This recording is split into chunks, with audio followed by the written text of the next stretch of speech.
anybody, you are absolutely dependent upon your values and virtues that you harbor within. That can bring you emotional contentment and satisfaction. That means peace se jeena, peace se marna. Satisfaction does not depend upon the number of patients coming to your clinic or hospital every day. Yes or no? Does not depend upon the amount of money that you put into your savings at the end of the day. Then why unethical practices? If you are wedded to ethics, you will live your 70 or 80 years of life with complete satisfaction and contentment. And as I said, no pillow is as soft as a clear conscience. When you are living with a clear conscience, our Guru Pramukh Swami Maharaj, how many of you have visited Akshardham at New Delhi? Just raise your hands. More than about 65%. Our Guru Pramukh Swami Maharaj, today is 91. Since last 40 years, he is the head of this organization. And he is the only living personality in the world today that he has his name for 6 times in the Guinness Book of World Records. The only person in the population of 7 billion. He has built more than 1,000 places of worship, initiated more than 950 saints like me. More than 600 of them are graduates, postgraduates, chartered accountants, doctors, engineers, many of them from Yale, Stanford, Harvard, Oxford. He is administrating 162 different types of activities. And of this scale, Akshardham, at present, he is building on 150 acres of land in America, New Jersey. When he was asked, now I'm coming to the topic after his introduction. When he was asked, which thought remains with you ever?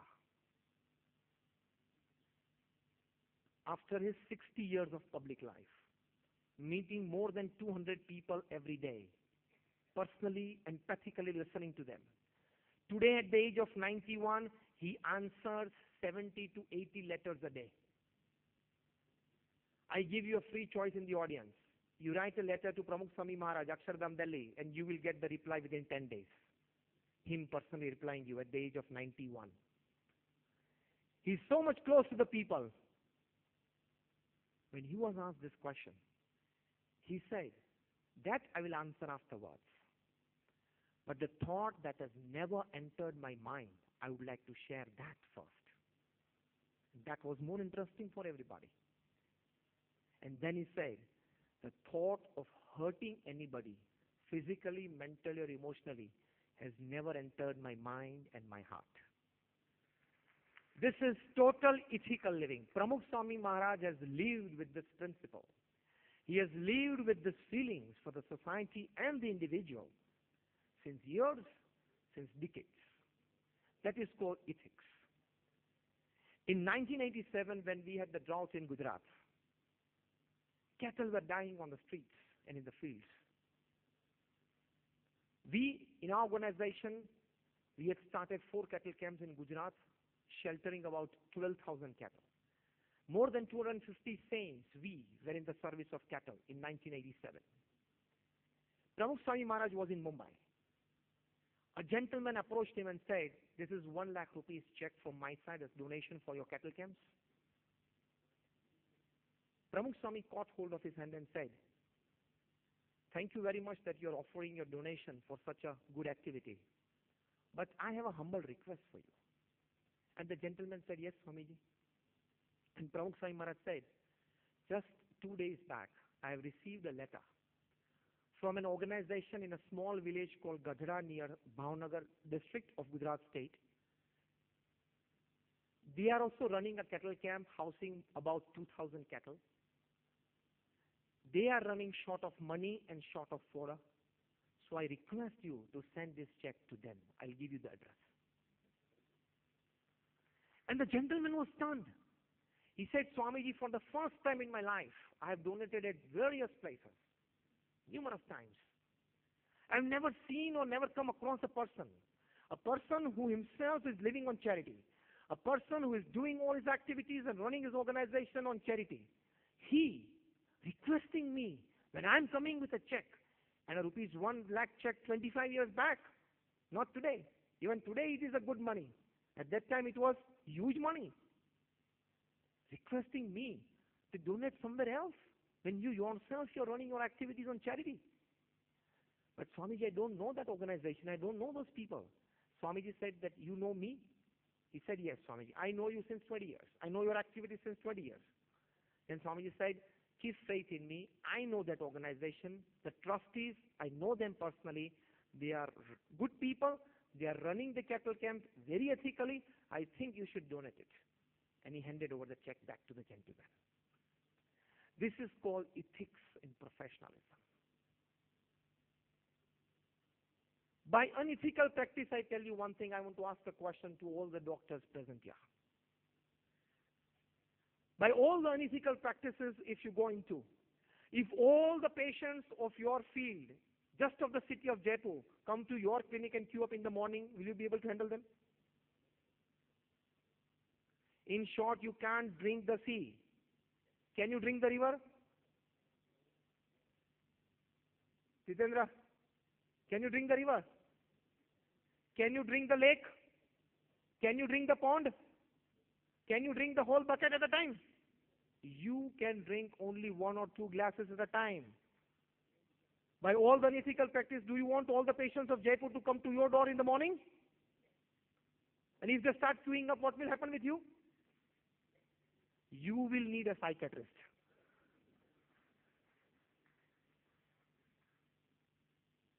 Be very clear in life. What exactly we are here for? What exactly we want to do? Today, the top management gurus in the world, they teach to the top CEOs, the top chairmen, and the top MDs of the companies who have salaries of 1 crore, 2 crores, 3 crores, 5 crores. I met a gentleman in Pune.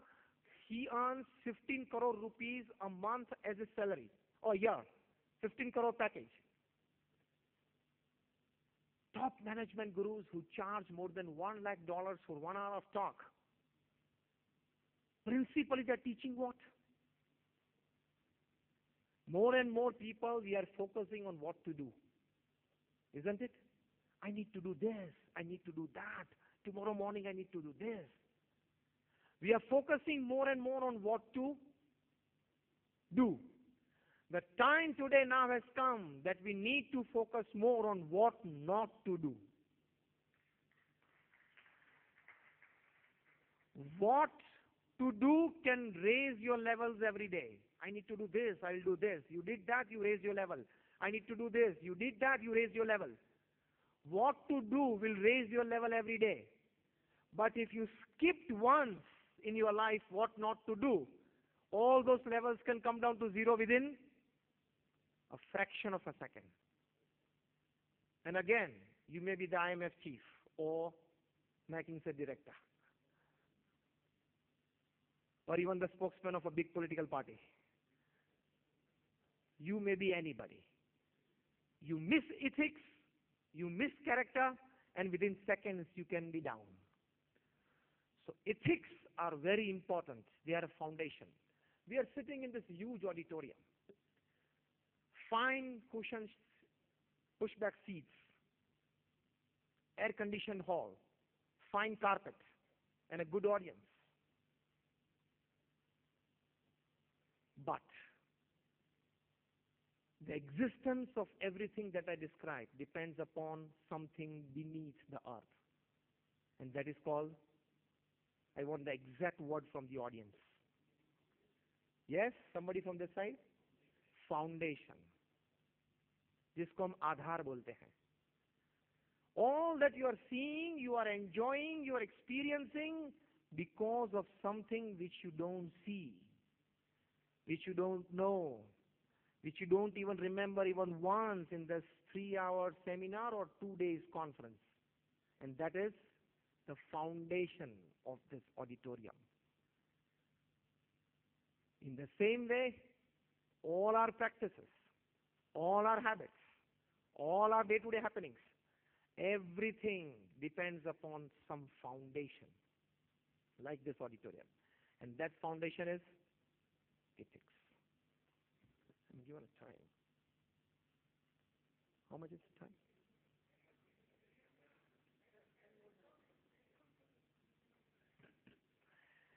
Everything depends upon the foundation, that is the ethics. And once you are wedded to ethics, money has to come to you. Relationships has to come to you. This is a statement. If you don't remember the whole lecture, remember this one thing and engrave it in your hearts and minds.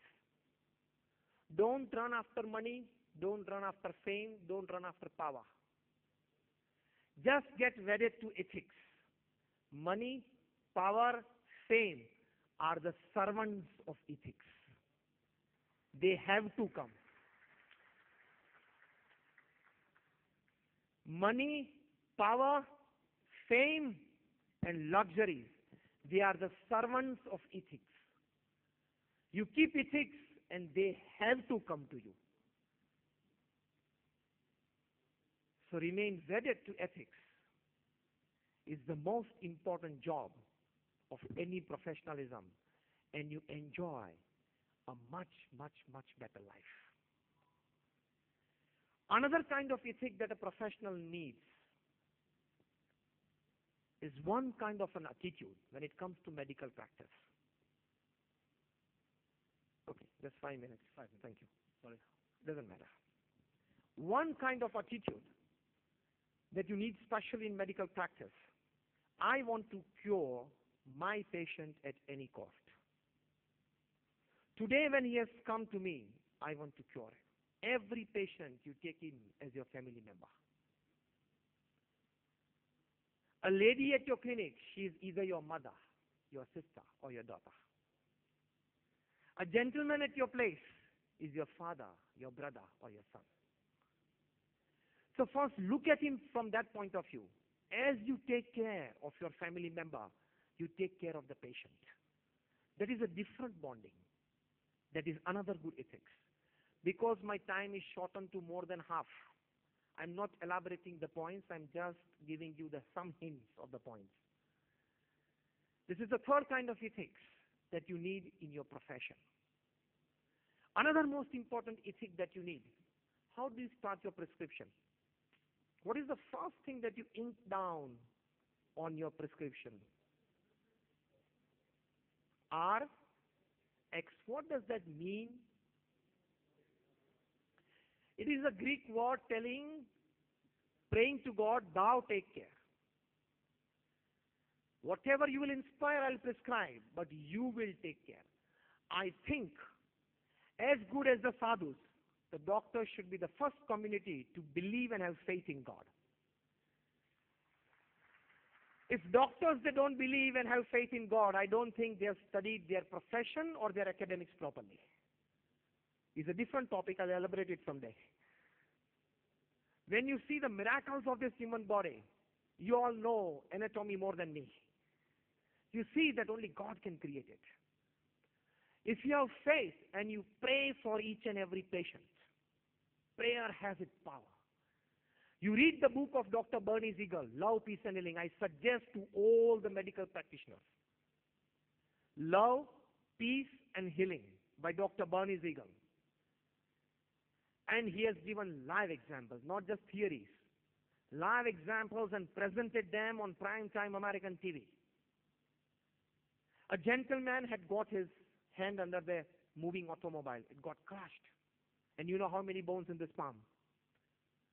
It got crushed. All the orthopedic surgeons, they said, no, nothing with this now.